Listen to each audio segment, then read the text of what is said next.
મિત્રો છેલ્લે આપણે વિદ્યુત ભારિત કણ પર ચુંબકીય ક્ષેત્ર દ્વારા લાગતું બળ શોધવાનું સૂત્ર જોયું Q * V × B. F = Q * V × B. જ્યારે કોઈ વિદ્યુત ભાર છે ચુંબકીય ક્ષેત્રમાં ગતિ કરશે ત્યારે એના પર આટલું બળ લાગશે. તો આના પછીનો આજનો ટોપિક છે આપણો લોરેન્ટ્ઝ બળ. તો લોરેન્ટ્ઝ નામના સાયન્ટિસ્ટ ઉપર તેને નામ આપવામાં આવે છે. તો લોરેન્ટ્ઝ નામના સાયન્ટિસ્ટ H. લોરેન્ઝે સૌપ્રથમ અનુભવ કર્યો કે જો કોઈ વિદ્યુત ભાર Q E જેટલા ચુંબકીય ક્ષેત્રમાં અને B વિદ્યુત ક્ષેત્ર અને B જેટલા ચુંબકીય ક્ષેત્રમાં જો V વ્યક્તિ ગતિ કરે તો તેના પર બંને ક્ષેત્રોથી બળ લગાવશે. ઓકે, વિદ્યુત ક્ષેત્ર પણ બળ લગાવશે અને ચુંબકીય ક્ષેત્ર પણ બળ લગાવશે. વિદ્યુત ક્ષેત્ર દ્વારા લાગતું બળ તો આપણે પહેલા પાઠમાં ભણી ગયા અને ચુંબકીય ક્ષેત્ર દ્વારા લાગતું બળ આપણે આ પાઠમાં ભણ્યા. તો આ જે કુલ બળ છે બંને ક્ષેત્રો દ્વારા લાગતા બળનો જે સરવાળો કરશું અને જે નેટ બળ આવશે એને લોરેન્ટ્ઝ બળ કહેવાય છે. ઓકે, એટલા માટે લોરેન્ટ્ઝ બળનું આપણે સૂત્ર તારો છે. તો લોરેન્ટ્ઝ બળ એટલે કુલ બળ F = વિદ્યુત ક્ષેત્ર દ્વારા લાગતું બળ. ઓકે, એને આપણે કહીએ Fe ચુંબકીય ક્ષેત્ર દ્વારા લાગતું બળ Fb. તો વિદ્યુત ક્ષેત્ર દ્વારા લાગતું બળ આપણને ખબર છે E જેટલો વિદ્યુત ક્ષેત્ર અને એમાં Q વિદ્યુત ભાર મૂકવી તો બળ કેટલું લાગશે Q * E ઓકે, આ ચુંબકીય ક્ષેત્ર દ્વારા લાગતું બળનું સૂત્ર આ છે. ઓકે, Q * V × બંને બળનો સરવાળો કરી નાખ્યો એટલે લોરેન્ટ્ઝ બળ આપણને મળશે. તો આમાંથી Q સામાન્ય લઈ લેતા તો Q કોમન એટલે E + V × ઓકે, તો આ જે કુલ બળ આવ્યું આને કહેવાય લોરેન્ટ્ઝ બળ. ઓકે, તો લોરેન્ટ્ઝ બળ એટલે કાંઈ નહીં વિદ્યુત ક્ષેત્ર અને ચુંબકીય ક્ષેત્ર દ્વારા લાગતા બળનો સરવાળો નેટ ફોર્સ જેને આપણે કહીએ.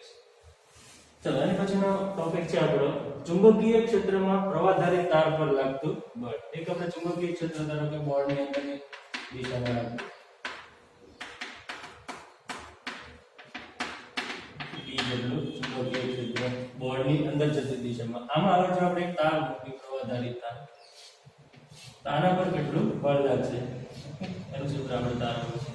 L લંબાઈનો એક તાર લઈએ અને એના આડછેદનું ક્ષેત્રફળ છે a અને આપણે ધારેલી I જેટલો પ્રવાહ જે કવર થાય છે. ઓકે, આમાં વિદ્યાર્થી મિત્રો એક આપણે સૂત્રનો ઉપયોગ કરશું જે ત્રીજા પાઠમાં આપણે ભણ્યા હતા પ્રવાહ ઘનતા J પ્રવાહ ઘનતા અને ડ્રિફ્ટ વેગ વચ્ચેનો સંબંધ J m vd. ઓકે, તમને ખ્યાલ હોય તો ત્યારે યાદ રાખો આગળ આપણે પછી ચાલો છે પ્રવાહ ઘનતા J એટલે પ્રવાહ ઘનતા, vd એટલે ડ્રિફ્ટ વેગ ઇલેક્ટ્રોનનો ડ્રિફ્ટ વેગ, E એટલે ઇલેક્ટ્રોનનો વિદ્યુત ભાર, n એટલે મુક્ત ઇલેક્ટ્રોનની સંખ્યા ઘનતા. આ વાહકમાં કેટલા મુક્ત ઇલેક્ટ્રોન છે એની સંખ્યા ઘનતા એટલે એકમ કદમાં કેટલા મુક્ત ઇલેક્ટ્રોન છે. ઓકે, J અને I નો પણ સંબંધ છે. J = I/E m vd. હવે આને કરતા બનાવો તો વિદ્યુત પ્રવાહ I અને vd વચ્ચેનો સંબંધ મળશે ne a vd. ઓકે, તો આ સૂત્ર આપણે આમાં યુઝ કરશું તો અત્યારે હાલ પૂરતું યાદ રાખો. તો આપણે એક વાહક ધ્યાનમાં લઈ L લંબાઈ અને a આડછેદ અને એને B ચુંબકીય ક્ષેત્રમાં જો મૂકશું તો એના પર કેટલું બળ લાગશે એનું સૂત્ર આપણે તારવવું છે. તો લખી નાખ્યું કે આકૃતિમાં દર્શાવેલ મુજબ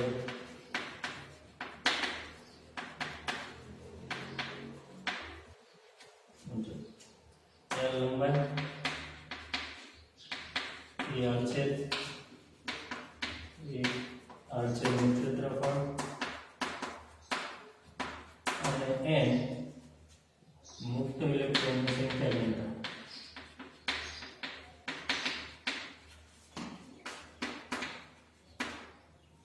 n મુક્ત ઇલેક્ટ્રોનની સંખ્યા ઘનતા અને I પ્રવાહ ધરાવતા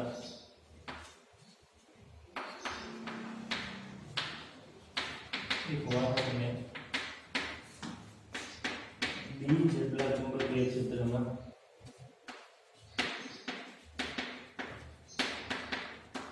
મૂકેલ છે. આ વાહક વિશે આપણે લખી નાખ્યું કે એક વાહક છે જેનો આડછેદનું ક્ષેત્રફળ છે, લંબાઈ L છે, મુક્ત ઇલેક્ટ્રોનની સંખ્યા ઘનતા એની પાસે કેટલી છે n અને એમાં I જેટલો પ્રવાહ છે. આ વાહક ઉપર કેટલું બળ લાગશે એનું આપણે સૂત્ર તારવવાનું છે. તો આના માટે શું કરશું? હવે વિદ્યુત પ્રવાહ ક્યારે બનશે છે ત્રીજા પાઠમાં આપણે જોયું જ્યારે ઇલેક્ટ્રોન છે ગતિ કરશે વાહકની અંદર. વિદ્યુત પ્રવાહ કોણ બનાવે છે? મુક્ત ઇલેક્ટ્રોન. તો આની અંદર ઇલેક્ટ્રોન છે ગતિ કરતા હશે. ઓકે, આ રીતે ઇલેક્ટ્રોન અને ઇલેક્ટ્રોન જે વાહકની અંદર જે વ્યક્તિ ગતિ કરે એને આપણે નામ આપ્યું vd ડ્રિફ્ટ વેગ. વાહકની અંદર વિદ્યુત પ્રવાહ હંમેશા કોણ બનાવે છે? ઇલેક્ટ્રોન, મુક્ત ઇલેક્ટ્રોન બનાવે છે. અને એક ગતિ કરતા હોય છે. એ જે વ્યક્તિ ગતિ કરે એને આપણે રિક્ટ વ્યક્તિ કહીએ છીએ. ઓકે, તો બધા જ ઇલેક્ટ્રોન છે આમાં I જેટલો પ્રવાહ બને એનો મતલબ ઇલેક્ટ્રોન બધા આમાં ગતિ કરતા હશે રિક્ટ વ્યક્તિ.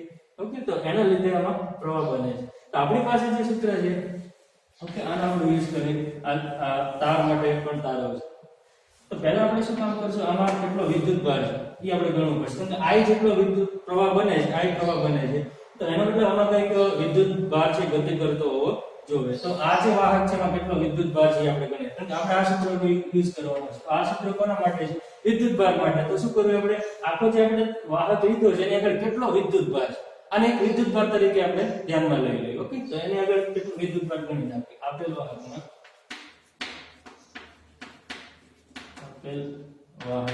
વિદ્યુત ભાર Q is equal. ઓકે, તો કઈ રીતે ગણશો? તો એના માટે યુઝ કરવાનો સંખ્યા ગણતા એકમ કદમાં. ઓકે, એકમ કદમાં કેટલા ઇલેક્ટ્રોન હશે? n.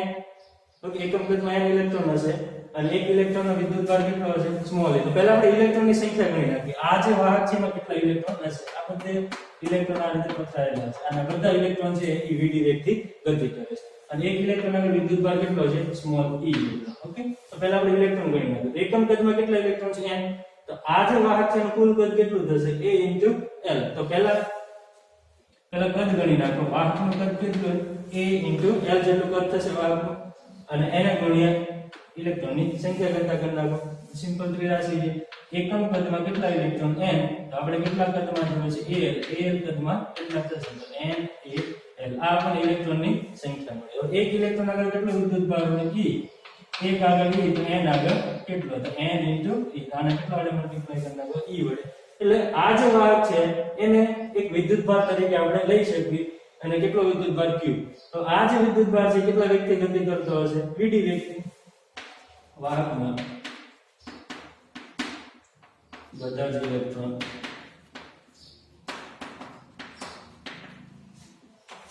રિક્ટ વેગ. ઓકે, vd વેગથી ગતિ કરે છે. તેથી ચુંબકીય ક્ષેત્ર દ્વારા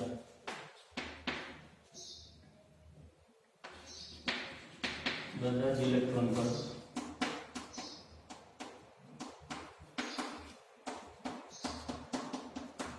લાગતું બળ એટલે આપેલ વાહક પર લાગતું બળ. ઓકે, તો જેટલા ઇલેક્ટ્રોન છે એના પર લાગતું બળ ગોતી નાખશો એ આપણને આપશે વાહક ઉપર લાગતું બળ. તો બળ ગોતી નાખીએ આપણે. વાહક પર લાગતું બળ F = Q × V × B. એટલે V નું લખી બનાવી રાખશું Vd. કારણ કે ઇલેક્ટ્રોન છે કે વ્યક્તિ આ જે વિદ્યુત ભાર Q ગણ્યો, ઓકે, બધા ઇલેક્ટ્રોનના લીધે એ કેટલા વ્યક્તિ ગતિ કરશે? Vd વ્યક્તિ. તો એના પર લાગતું બળ થશે Q × Vd × B. એટલે કે ચલો Q ની કિંમત મૂકી. Q આપણે ગણ્યો n a l × E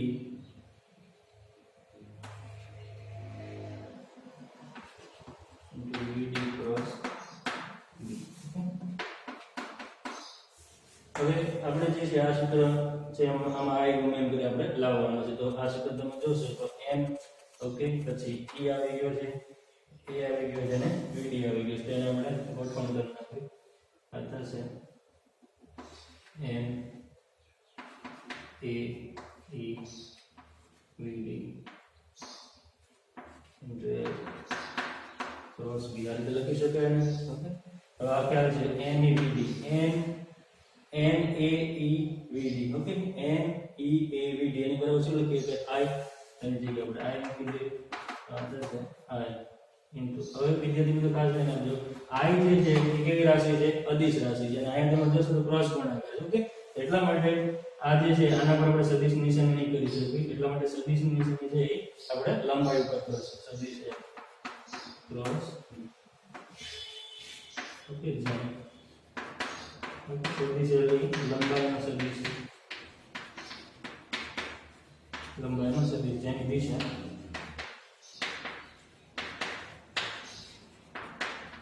પ્રવાહની દિશાનો સદિશ. ઓકે, આજે આખી ટોટલ છે એ આપણી સદિશ રાશિ બનશે પણ નિશાની આપણે L ઉપર મૂકશું. ઓકે, અને આખો જે સદિશ છે એની દિશા હંમેશા જે બાજુ વિદ્યુત પ્રવાહ છે, ધારો કે આ તાર છે એની લંબાઈ કેટલી છે l અને I જેટલો પ્રવાહ છે, તો આના માટે il આપણે આ રીતે લખશું અને આનું મૂલ્ય થશે I l, દિશા કઈ ઉપર એટલે જે બાજુ પ્રવાહ થતો એ બાજુ દિશા લેવાની આ સદિશ. ઓકે, એવું કહેવામાં આવે છે.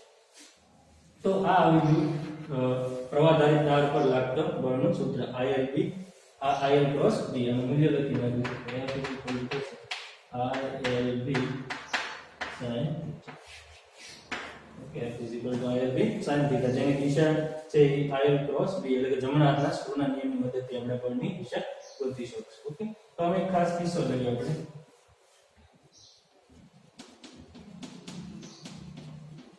ખાસ કિસ્સામાં પહેલો ધારો કે θ 0 ડિગ્રી રાખી. ઓકે, θ જે 0 રાખે એટલે કે તાર છે એ ચુંબકીય ક્ષેત્રને સમાંતર પડ્યો હોય તો કેટલો બળ લાગશે. θ 0 માં મૂકશું તો બળ આપણને મળશે 0, કોઈ બળ લાગશે નહીં. ઓકે, બીજો કિસ્સો લઈએ. θ 90 ડિગ્રી એટલે કે તાર અને ચુંબકીય ક્ષેત્ર એકબીજાને પરસ્પર કેવા હોય? લંબ. એટલે કે IL અને B પરસ્પર કેવા થાય? લંબ. તો આના માટે બળ ગણશું મેક્સિમમ લાગશે IL B અને આમાં બંને કેવા છે? સમાંતર. તો બે જ્યારે સમાંતર હશે ત્યારે θ 0 થશે. એટલે કે વિદ્યુત પ્રવાહ છે એ ચુંબકીય ક્ષેત્ર સાથે કેટલો ખૂણો બનાવે? ચુંબકીય ક્ષેત્રને સમાંતર હોય. પછી વિદ્યુત પ્રવાહ ચુંબકીય ક્ષેત્રને કેવો હોય? લંબ, ત્યારે મેક્સિમમ બળ લાગશે. આ બળની દિશા આપણે જમણા હાથના સ્ક્રૂના નિયમની મદદથી ગોતી શકીએ. ચલો એની પછીનો જે ટોપિક છે વેગ સિલેક્ટર.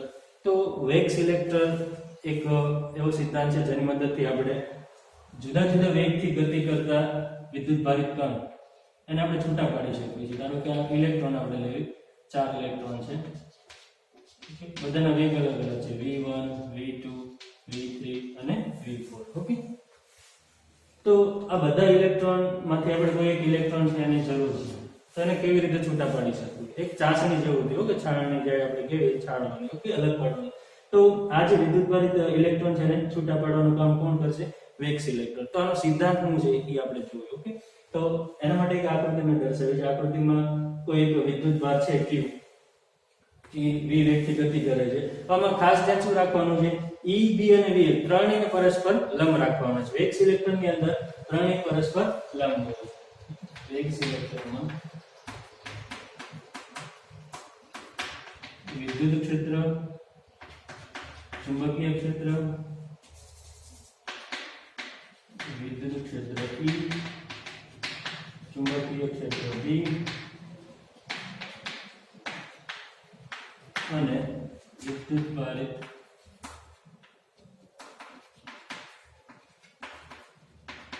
કણનો વેગ પરસ્પર એકબીજાને લંબ રાખવામાં આવે છે.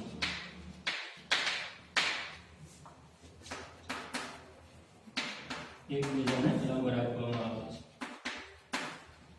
આ ખાસ ધ્યાન રાખવાનું છે. આનો સિદ્ધાંત છે E, B અને V પરસ્પર લંબ હોવા જરૂરી છે. ઓકે, હવે તો આપણને ખબર છે કે આના પર લાગતો લોરેન્ઝ બળ છે એની આપણે ગણતરી કરવી. તો લોરેન્ઝ બળ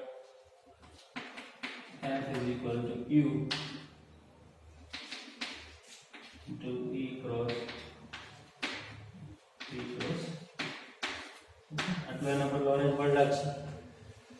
અંદર આપણે જોયું E, B અને V ને પરસ્પર લંબ રાખવાના છે. તો જ્યારે આ રીતે લંબ રાખી વિદ્યુતભારને ગતિ કરાવશો તો એના પર આટલું લોરેન્ઝ બળ છે લાગશે. તો એની આપણે ગણતરી કરવી.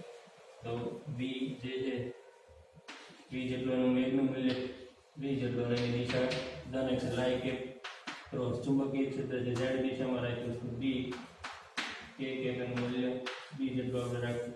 આ થઈ ગયું Q E J K. Okay, I cap આનો કિંમત મૂકી I cap cross K cap. તો આપણે ટ્રાયેંગલ ખબર છે I J K. Okay, I થી K, I cap cross K cap એટલે શું થશે? Minus J cap. અને આનો B * V B J. Okay, તો આટલું પરસ્પર લંબ આ રીતે રાખશો તો એના પર આટલું લોરેન્ઝ બળ છે લાગશે. હવે આપણને ખબર છે જો ચુંબકીય ક્ષેત્ર છે, ચુંબકીય ક્ષેત્ર દ્વારા લાગતું બળ એ હંમેશા શું કરશે? એની દિશા બદલશે. ઓકે, અને ધારો કે કોઈ વિદ્યુત ભાર કોઈ પણ આપણે ન્યૂટનના ગતિના નિયમો જોડે કોઈ પણ પદાર્થ ઉપર લાગતું બળ જો 0 હોય તો એની દિશા બદલાતી નથી કે એના વેગનું મૂલ્ય પણ બદલાતું નથી. તો હવે આપણે શું કરશું, આનો સિદ્ધાંત આવો કંઈક છે. આમાં એક એવો જેને આપણે છૂટો પાડવો છે એના પર લાગતું બળ છે 0 કરી દે. ધારો કે આને આપણે છૂટો v2 ને છૂટો પાડવો છે, એના પર લાગતું બળ 0 કરશું તો એના જે ગતિ છે ઓકે એનો ગતિમાર્ગથી બદલાશે નહીં. અને બાકીના બધા ઉપર ધારો કે લોરેન્સ બળ લગાડશું, આપણે લોરેન્સ બળ લાગે છે ઓકે, તો એ બધા શું થશે, એનાથી છૂટા બળ લાગવાથી એની દિશા બદલાઈ જશે, એનાથી છૂટા પડશે. તો આ એનો સિમ્પલ સિદ્ધાંત છે. ફરીવાર જેટલા બી વિદ્યુત ભાર છે એમાં શું કરવાનું છે, એક એવો વિદ્યુત ભાર આપણે છૂટો પાડવો છે, જે વિદ્યુત ભાર છૂટો પાડવો છે એના પર લાગતું બળ કેટલું કરી દેવું 0 ઓકે, તો સીધો એમને ગતિ કરશે.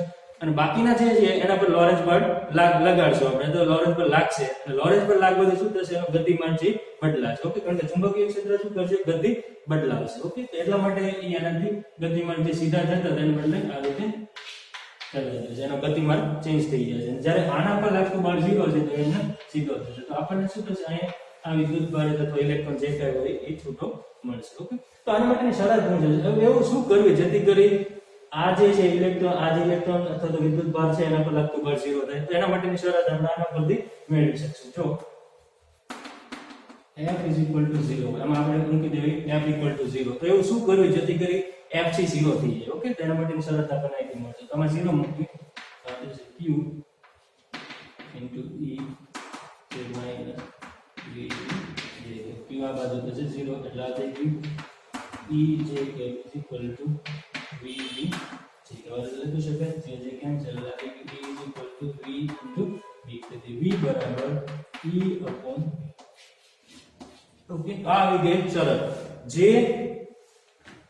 વિદ્યુત ભારને તમારે છૂટો પાડવો હોય એનો વેગ કોની બરાબર થવો જોઈએ, વિદ્યુત ક્ષેત્રના અને ચુંબકીય ક્ષેત્રના ગુણોત્તર બરાબર થવો જોઈએ. તો એના પર લાગતું બળ કેટલું થશે, 0 થઈ જશે ઓકે.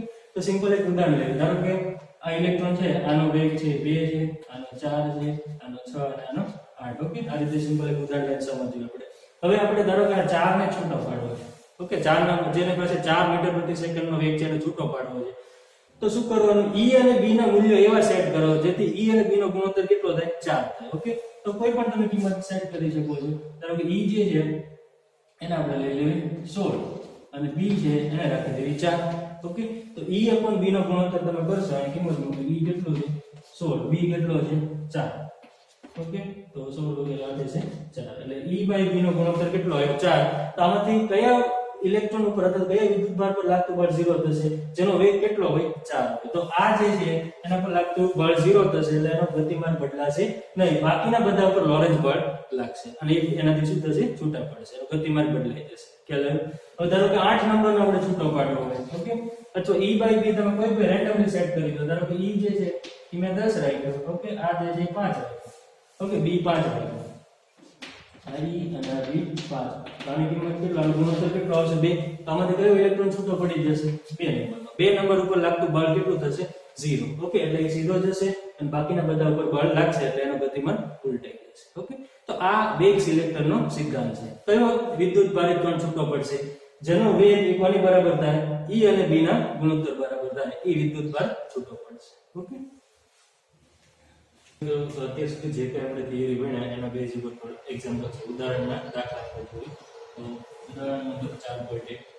તો ઉદાહરણ નંબર 4.1 માં આપણને ચુંબકીય ક્ષેત્ર આપ્યું છે, B જેટલું ચુંબકીય ક્ષેત્ર છે, એની અંદર એક M દળ અને L લંબાઈનો જે તાર છે, એક સળિયો છે, એ હવામાં લટકાવેલો છે ઓકે. અને આપણે હવામાં લટકાવીને રાખવાનો છે. તો એના માટે B ની કિંમત કેટલી રાખવી જોઈએ, એવો સવાલ પૂછ્યો. તો દળ આપણને આપ્યું છે, સળિયાનું દળ M આપણને આપ્યું છે 200 ગ્રામ ઓકે. દળ આપ્યું છે અને લંબાઈ આપી દીધી L 1.5 મીટર આપી છે. આમાંથી પ્રવાહ પણ જાય છે ઓકે. તાર જે છે એમાંથી I જેટલો પ્રવાહ જાય છે, જે આપણને આપ્યો છે 2 એમ્પિયર ઓકે. અને B ની કિંમત શોધવાની. તો કેટલો B રાખવાનો છે, આપણને ખબર છે જેની પાસે દળ હશે એના પર પૃથ્વી શું કરશે, નીચેની તરફ ખેંચશે, એના પર બળ લાગશે નીચે m જેટલું. અને આ બળને કારણે કોઈ પણ વસ્તુ હવામાં એમના રહી શકે નહીં. તો એના માટે શું કરવું પડે, આપણે mg જેટલું બળ વિરુદ્ધ દિશામાં લગાવવું પડે. તો એ ઘણી રીતે આપણે લગાવી શકીએ. તો અહીંયા શું કરવાનું છે, ચુંબકીય ક્ષેત્ર દ્વારા બળ લગાવવાનું છે ઉપરની દિશામાં ઓકે.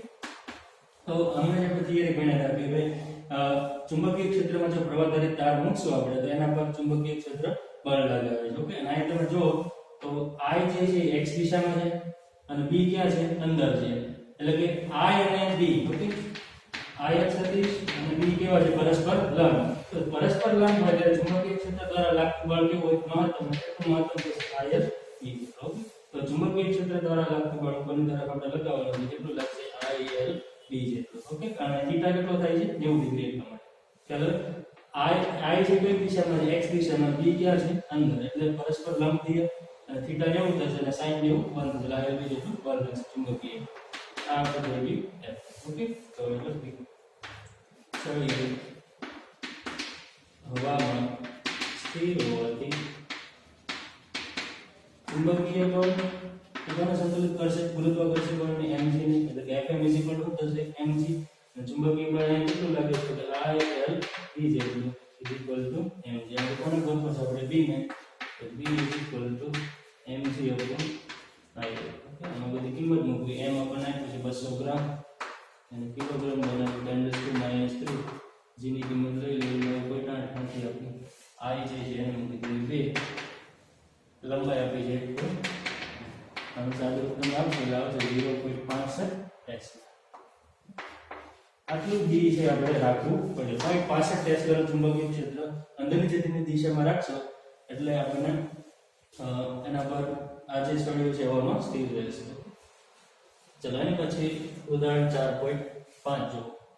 તો ઉદાહરણ 4.5 છે એ બાયો સાવરના નિયમ ઉપર આધારિત છે. બાયો સાવરના નિયમ આપણે ભણી ગયા. ઓકે, તો સૂક્ષ્મ પ્રવાહ ખંડને કારણે r અંતરે કેટલું ચુંબકીય ક્ષેત્ર બને? ઓકે, તો B = 0.45 IDL cross R upon R. આ બાયો સાવરનો નિયમ આપણે ભણ્યા હતા. 0.45 IDL cross R upon R કેટલું ચુંબકીય ક્ષેત્ર બનશે. તો આ એક સૂક્ષ્મ ખંડ આપણને આપ્યો છે જેની લંબાઈ કેટલી છે? ડેલ્ટા x અને કઈ દિશામાંથી પ્રવાહ કઈ બાજુ જાય છે? ધન x દિશામાં. તો આ પ્રવાહ ખંડને કારણે y દિશામાં, કઈ દિશામાં? y દિશામાં 0.5 મીટરના અંતરે કેટલું ચુંબકીય ક્ષેત્ર બનશે એ આપણે ગણવાનું છે. તો કિંમત આમાં સાદું આપી દેવી. એનું મૂલ્ય પણ આપણને પૂછ્યું છે. તો dB = 0.45 IDL cross R upon R. Okay, બાયો સાવરના નિયમ ઉપર તે સીધું લખી ચુંબકીય ક્ષેત્ર આ થશે μ0.45 આ આપણને આપ્યો છે. ચલો, I dl ની કિંમત મૂકી દેવી. પહેલા dl એટલે કેટલું આવ્યું છે? Delta x. આ થશે ડેલ્ટા x જેટલું મૂલ્યની દિશા કઈ છે? બાજુ પ્રવાહ જતો હોય એ દિશા લેવાય. સૂક્ષ્મ કણ છે. ઓકે, ની દિશામાં છે કઈ બાજુ હોય? પ્રવાહની દિશામાં. તો પ્રવાહ ધન x છે એટલા માટે આ થશે I r. r જેટલું એનું મૂલ્ય આપણે લઈ લઈએ. r આપણને આપ્યું છે 0.5 મીટર. ઓકે, આપણો r બનશે. ચલો, દિશા કઈ છે? y. એટલે આ લખી નાખી j upon r. ચલો, આ થઈ ગયું dv. ચલો, આ I cap cross j cap r j p. Okay, I cap cross j cap એટલે થશે k cap. આ થઈ ગયું μ0.4 r delta x r k cap upon r. એક r કેન્સલ થશે. dv સદિશ μ0.4 r delta x upon r into k. આ ચુંબકીય ક્ષેત્રની દિશા દર્શાવશે. આપણે ખાલી મૂલ્ય જોઈએ છે. ઓકે, તો dv મોટી બધી કિંમત μ0 એટલે 4 × 10⁻⁷ 4 ઓકે, આ આપણને આપ્યો છે. વિદ્યુત પ્રવાહ એટલો 10 એમ્પિયર. ડેલ્ટા x આપેલો છે 1 સેન્ટીમીટર 10⁻² into r. r એટલે કેટલા અંતરે? તો કેટલા અંતરે આપણે ગોતવાનું છે? 0.5. આપણો r બનશે 0.5 મીટર સ્ક્વેર. સાદું કાપી આ થશે 4 × 10⁻⁸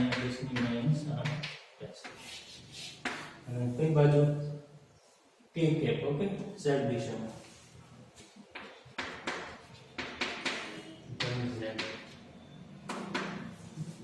મૂલ્ય હતું 4 × 10⁻⁸. ઓકે, ચલો, એની પછી પ્રવાહધારિત રિંગ છે એના બેઝ ઉપર એક એક્ઝામ્પલ છે. ઓકે, તો આપણને ખબર છે n આટા ધરાવતી પ્રવાહધારિત રિંગ હોય તો એના કેન્દ્ર ઉપર કેટલું ચુંબકીય ક્ષેત્ર બનશે એવું સૂત્ર આપણે બતાવ્યું હતું μ0ni/2r. ઓકે, તો સૂત્રના બેઝ ઉપર એક્ઝામ્પલ છે. તો એક આપણને ગૂંચળું આપ્યું છે n આટા ધરાવતો અને એની ત્રિજ્યા આપી છે 10 સેન્ટીમીટર. તો લખતા જઈએ r આપણને 10 સેન્ટીમીટર. કેટલા આટા છે? 100 આટા. એટલે આટાની સંખ્યા 100. ઓકે, અને એમાંથી કેટલો પ્રવાહ જાય છે? 1 એમ્પિયરનો પ્રવાહ જાય છે. તો આ ગૂંચળાનું ચુંબકીય ક્ષેત્ર કોઈ કઈ જગ્યાએ? તો કે ગૂંચળાના કેન્દ્ર પર. ઓકે, ગૂંચળાના કેન્દ્ર પર ગોતવાનું છે. બી કેન્દ્ર કેટલું થશે? તો ગૂંચળાના કેન્દ્ર આગળ ચુંબકીય ક્ષેત્રનું મૂલ્ય સૂત્ર બી કેન્દ્ર μ0 ni/2r. મૂકવાનું કિંમત μ0 એટલે 4 pi -7 આટાની સંખ્યા આપણને આપી છે. તો વિદ્યુત પ્રવાહ 1 એમ્પિયર છેદમાં 2 ત્રિજ્યા r એટલે ત્રિજ્યા આપી છે 10 સેન્ટીમીટર. અને સાદુરૂપ આપણે આપશું તો આ થશે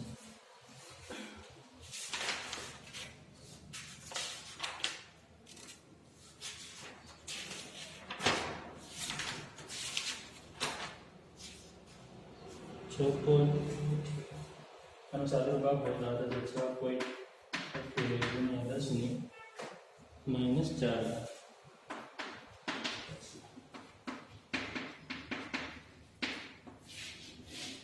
6.28 × 10 - 4 થશે. આટલું મૂલ્ય આવશે આ રિંગના.